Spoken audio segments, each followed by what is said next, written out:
The town of San Esteban was famous for its intense winters and its devotion to Christmas. Each year, residents decorated their homes with lights, candles and garlands, but the central event of the festivities was the ringing of the church bells at midnight on December 24th. The bells were said to have a deeper meaning than announcing the arrival of Christmas. They protected the people from something not everyone dared to name, an ancient evil known as the Wandering Shadows. Mateo, a 17-year-old orphan who lived with his aunt in the village, didn't believe those stories. "They are tales to scare children," he would say whenever someone mentioned the legend. Mateo was curious and somewhat reckless, always looking for ways to defy the rules and make fun of traditions he considered absurd. That Christmas, as the villagers talked excitedly about the arrival of midnight, Mateo hatched a plan: sabotage the bells to prove that nothing was happening. The night was frigid, and the village was covered in a blanket of sparkling snow under the moonlight.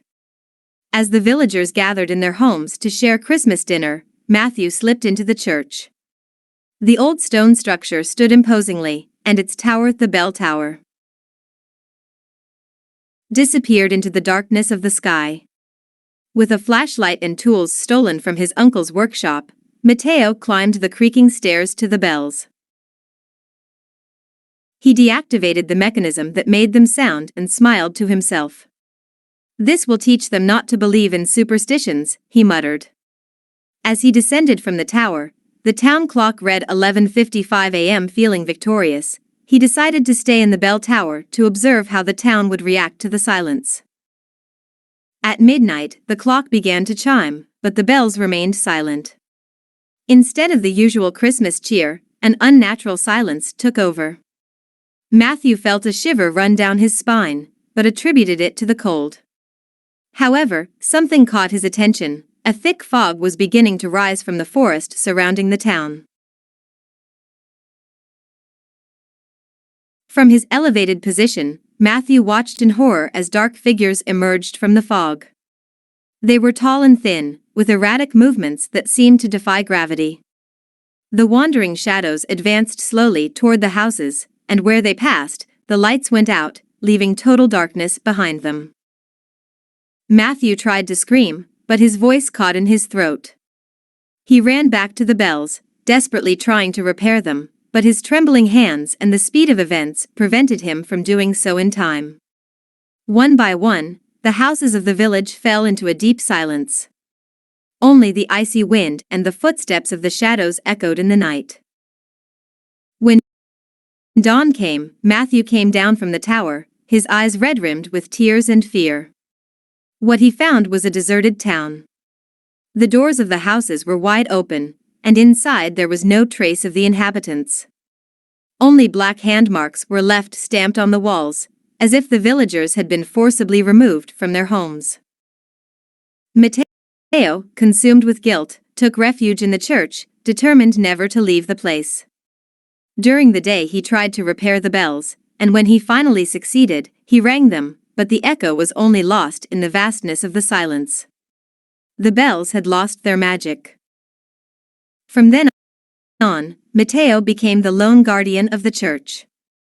Every Christmas, the bells toll alone at midnight, like a lament for the vanished people. No one goes near San Esteban anymore, for it is said that the laughter of the children and the murmurs of the lost families still echo among the ruins, reminding everyone that legends are not mere tales.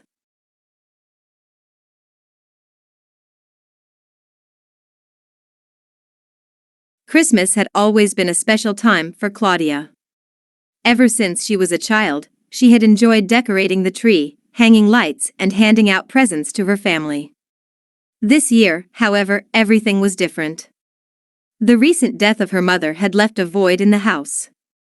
Her father, mired in sadness, barely spoke, and her younger sister, Sophia, retreated to her room, drawing endless figures in silence. As Claudia finished putting the last ornaments on the tree, she noticed something she hadn't seen before, a gift perfectly wrapped in bright red paper with a black bow. It was strange, as she had put all the gifts under the tree herself and was sure that this package was not there before. As she got closer, she noticed that there was a card that said, "Open it for me before midnight." The message was written in fancy handwriting, but she didn't recognize the handwriting. Curiosity began to invade her, though a strange uneasy feeling settled in her chest. She decided to wait until her family was asleep before discovering the contents of that mysterious gift. That night, when the clock struck 11:30, Claudia crept down to the living room. The dim candlelight cast dancing shadows on the walls, and the red package glowed brightly, as if waiting to be opened. She sat down on the floor, slid her fingers through the black ribbon and carefully untied it. Removing the paper, he revealed a dark wooden box with carved inscriptions that he couldn't quite make out. He opened it slowly, and inside found a small rag doll. The doll was strange and somewhat disturbing. It had thick, uneven stitching, black button eyes, and a lock of hair stuck to its head with what appeared to be wax. Next to it was a note that read, "Make a wish, and I'll be yours forever." Claudia smiled nervously. She was convinced it was a practical joke from her father or perhaps her sister. But remembering her family's mood, she dismissed that idea. She looked at the doll once more, feeling inexplicably drawn to it. The idea of making a wish became irresistible. Driven by exhaustion and accumulated pain, Claudia closed her eyes and whispered, "I wish for my family to disappear. I want to be alone, with no one to remind me of this sadness." The moment she uttered the words, the lights in the room began to flicker. An icy wind swept through the room, blowing out the candles and leaving everything in gloom. When the light returned, Claudia found herself alone. She ran upstairs to the rooms, but both her father and sister were gone. The beds were unmade, and on each pillow was a note written in the same handwriting as the card, "Thank you for your wish." Terror began to take hold of her. She went down to the living room, hoping to find answers, but the doll was no longer in the box. The next few days were a torment. The house was completely empty, but Claudia was not alone. At night, she heard soft laughter that seemed to come from the walls, light footsteps running up and down the stairs, and faint music that sounded like a distorted Christmas carol. Every time she tried to leave the house, something stopped her, doors that wouldn't open, windows that fogged up with messages written from the other side. In desperation, she tried to destroy the doll, but it always reappeared intact over the fireplace, staring at her with its black button eyes. Finally, Claudia understood that she was trapped. The wish she had made had not only alienated her family, but had condemned her soul to eternal solitude. Every Christmas, the gift reappears under a different tree, looking for a new victim who can't resist the temptation to make a wish.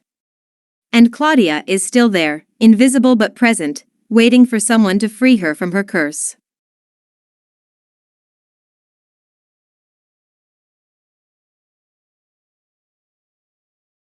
The ancient cathedral of Santa Cecilia was known for its majesty and its mysterious history. Built centuries ago, its Gothic architecture attracted visitors from far and wide during the Christmas season. But for the villagers, the real gem was the children's choir, which filled the cold December nights with melodies that seemed to touch the hearts of those who heard them. 12-year-old Anna was part of this choir. She loved to sing and waited all year for the opportunity to join her friends under the stained glass lights to sing traditional Christmas carols. That Christmas, however, a new choir teacher, Mrs. Vega, arrived in town. Vega was strict, mysterious, and had a presence that commanded respect and fear. One day, while practicing, the teacher mentioned something curious. "There is a carol you must never sing. It is called the Call of the Snow, and it is forbidden because its melody brings misfortune." Some of the children laughed, thinking it was a joke, but Anna felt a chill as she saw the seriousness in the teacher's eyes. On the evening of December 23rd, after the final rehearsal before the big Christmas Eve Mass, Anna and her friends were left alone in the cathedral. The lights were flickering, casting long shadows on the empty pews. That's when Lucas, one of the naughtiest boys in the choir, proposed an idea: let's sing the Call of the Snow. I'm sure nothing will happen. At first, Anna hesitated. Something in her intuition told her she shouldn't do it, but pressure from her friends and her own curiosity finally convinced her. They found the score tucked away in an organ drawer, covered with dust. The notes were written in ancient calligraphy, and the title of the song was surrounded by drawings of snowflakes and humanoid figures. They began to sing. At first, the melody was soft and melancholy, but as they went on, the notes seemed to resonate with a strange force. A draft of cold air swept through the cathedral, blowing out the candles one by one. The temperature plummeted, and a white mist began to form on the floor. The children stopped, terrified, but the echo of their singing continued to reverberate off the walls, as if someone or something was finishing the song for them. Tall, thin figures emerged from the fog, with pale faces and empty eyes that looked as if they were made of ice. The figures advanced slowly, each step echoing like the crunch of snow underfoot. Anna tried to run, but her legs did not respond. One by one, her friends were enveloped by the fog, disappearing without a sound. When the figures finally stopped in front of her, one of them raised a pointed, icy hand, touched her face, and all went dark. The next morning, Mrs. Vega found the cathedral empty.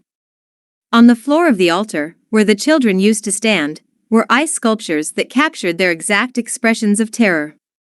The teacher tried to break one of the sculptures, but as she did so, she heard a piercing scream coming from within the ice. The town was devastated by the disappearance of the children, but no one dared to talk about what had happened. The cathedral was closed, and the doors sealed with chains. However, every December 23rd, those who pass near the site claim to hear a distant carol, a melody that brings with it an icy wind and the echo of children's laughter. It is said that La Lamada de la Neve is still looking for new voices, and that those who sing it will be condemned to be part of the eternal choir of the fog.